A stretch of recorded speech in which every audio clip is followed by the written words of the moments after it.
Good morning.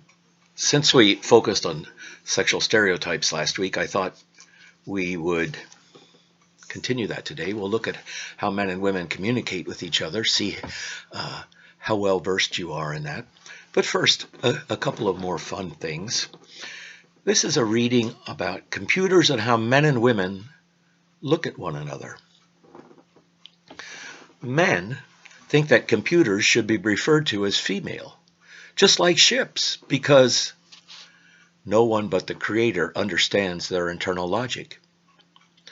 The language they use to communicate with other computers is incomprehensible to everyone else.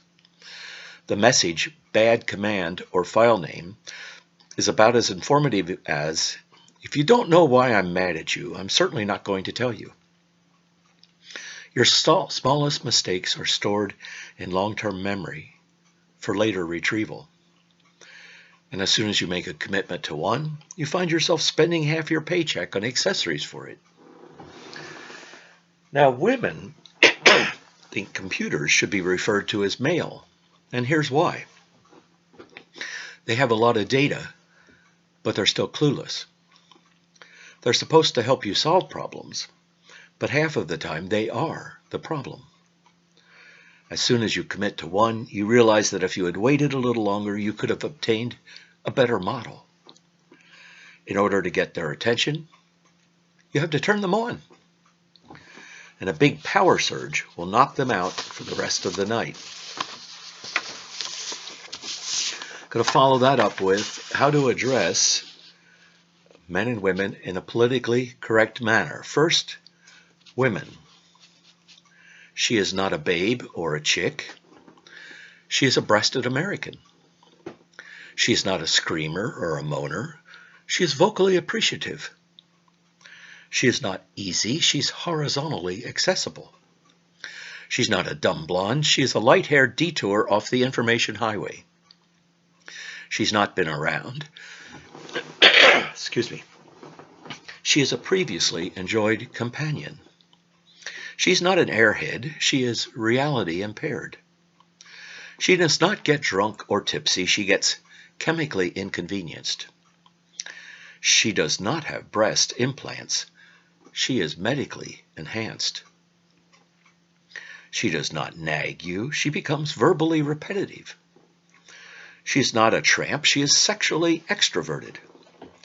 She does not have major league hooters. She is pectorally superior. She's not a two-bit hooker. She's a low-cost provider. And now, how to address men in a politically correct manner. He does not have a beer gut. He has developed a liquid grain storage facility. He's not a bad dancer. He's overly Caucasian. He does not get lost all of the time. He investigates alternative destinations. He's not balding. He is in follicle regression. He's not a cradle robber. He prefers generational, differential relationships. He does not get falling down drunk. He becomes accidentally horizontal. He does not act like a total ass. He develops a case of rectal cranial inversion. He's not a male chauvinist pig. He has swine sympathy. He is not afraid of commitment. He is relationship challenged. He is not horny. He's sexually focused. And it's not his crack you see hanging out of his pants. It's his rear cleavage.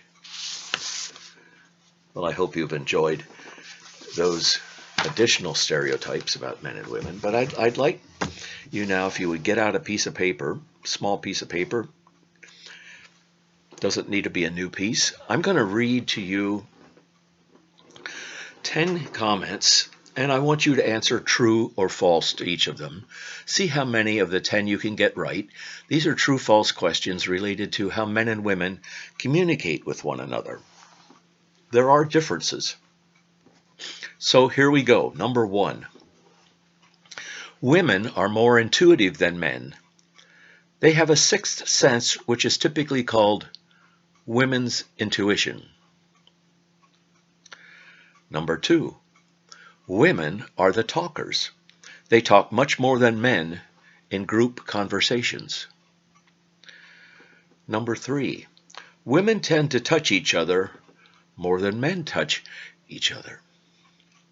Number 4, women tend to confront problems more directly and are likely to bring up the problem first. Number 5, in general, men and women enjoy talking about the same things. 6, at meetings, people are more likely to listen to men than they are to women.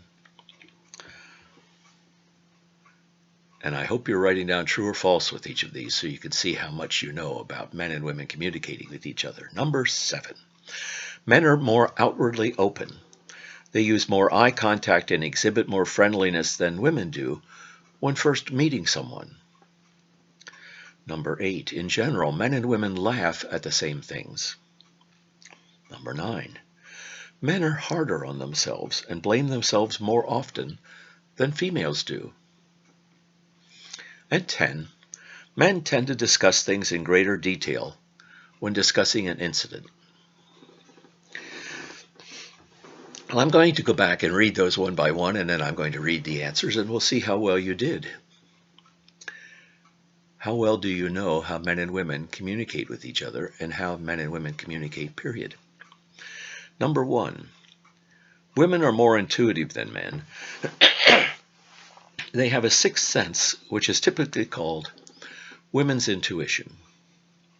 True or false? Well, that is false. According to studies, there's no truth to the myth that women are more intuitive than men. Research has shown that women pay greater attention to detail. Women use finer descriptions of color.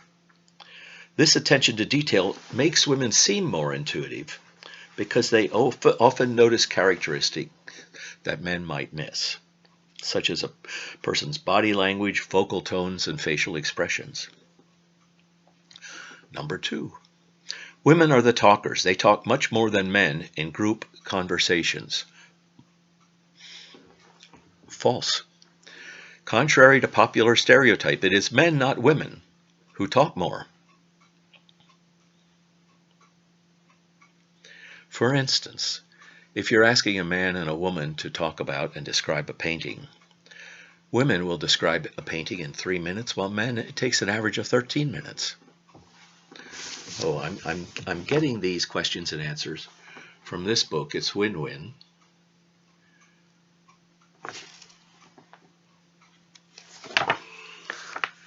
It's a resource of the Peace Education Foundation from Miami, Florida. So I'm not making these up. Number 3, women tend to touch other people more than men touch other people. That's also false. Men tend to touch other people more than females do.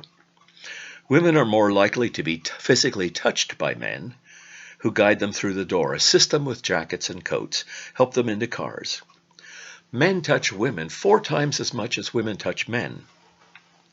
Men have also been shown to touch one another, backslapping and handshakes, during participation in various sports. 4, women tend to confront problems more directly and are likely to bring up the problem first. That's true. Even though men make more direct statements, women tend to confront and bring up a problem more often than men. And even though women bring up a problem more often, they tend to be more polite and indirect. Women are more likely than men to confront issues such as AIDS, sexually transmitted diseases, and safe sex. Number 5, in general, men and women enjoy talking about the same things. Well, that's false. Men and women usually talk about different things.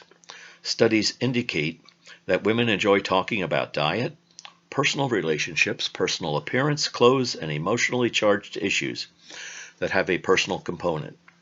Men, on the other hand, enjoy discussing sports, what they did at work, news, events, cars, and music.